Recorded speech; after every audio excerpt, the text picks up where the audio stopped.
Aujourd'hui, c'est la journée mondiale de la sage-femme.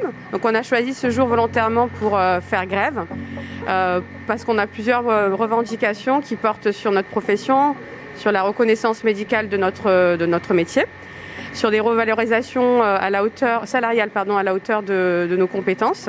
Et il y a également un grand besoin de réévaluer nos effectifs dans nos maternités qui sont loin des besoins des femmes, des besoins des couples. Moi, je suis sage-femme hospitalière à la maternité de Chambéry. En termes de conditions de travail, les décrets de périnatalité qui fixent le nombre de sages-femmes par rapport au nombre de patientes, ils datent de plus de 20 ans. On demande qu'ils soient réévalués parce qu'ils ne sont plus du tout adaptés aux conditions de travail actuelles, aux demandes des couples, des femmes qui accouchent et qui sont suivies à la maternité. On voudrait pouvoir passer plus de temps avec nos patientes. Il y a énormément de papiers, énormément de paperasse, les séjours en maternité qui se raccourcissent, beaucoup plus de soins en beaucoup moins de temps. Il faut qu'on fasse de la prévention, on veut faire de la prévention auprès des femmes et des couples. On veut pouvoir leur apporter un suivi personnalisé, être présente pour leurs accouchements, être présente dans leurs soins.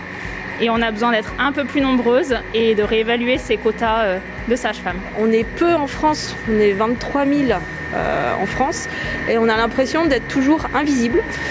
Encore le 1er mai, Monsieur le Président a cité dans ses vœux tous les professionnels qui vaccinent.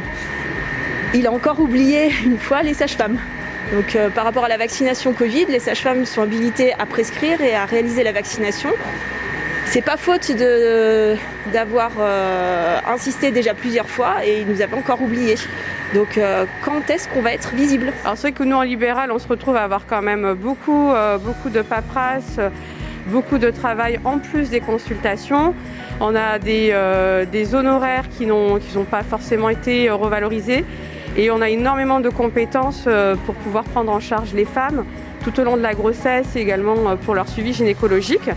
Donc c'est quand même beaucoup de travail qui n'est pas toujours revalorisé à la hauteur de ce que l'on sait faire. Encore il y a 2 jours, j'ai vu une patiente donc on fait du suivi gynéco depuis 2009.